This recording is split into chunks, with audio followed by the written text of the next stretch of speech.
লা লা লা, হ্যাঁ? ওয়াও, জ্যাকেটটা কি সুন্দর রে ভাই।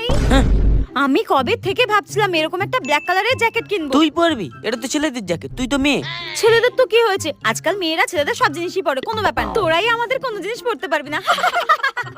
এ ভাই শোন না, একদিন পরতে দে না রে। যা ভাগ এখান থেকে। বেশি বেশি। ঠিক আছে, জ্যাকেটের দাম কত রে? আমি কিনে নেবো, বল জ্যাকেটের দাম কত? এটা যা নিয়েছে ধারে কাছেও ঘেঁচতে পারবি না। কত নিয়েছে বল দেখি। বাবা, সত্যি সত্যি মনে হয় দাম বেশি, ব্র্যান্ডের। 5,000? কি 5,000? হাট এখান থেকে। 6,000? 7,000? এটা যা দাম নিয়েছে তোর ব্যাংকেও অত টাকা নেই। হ্যাঁ না, আর কত হতে পারে? আমার পকেটে তো এত টাকাও নাই। তাও না, তাহলে নিশ্চয়ই 8,000। এর বেশি হবেই না, এত দাম হতে পারে না। 300 টাকা নিয়েছে। শালা কুত্তা, মেরে মুখ ভেঙে দেবো। এমন ভাব দেখাচ্ছিল যেন আম্বানি ছোট নাতি। হাত এখান থেকে, তোর জিনিস তুই পর, হাত এখান থেকে, শালা জালিমাল।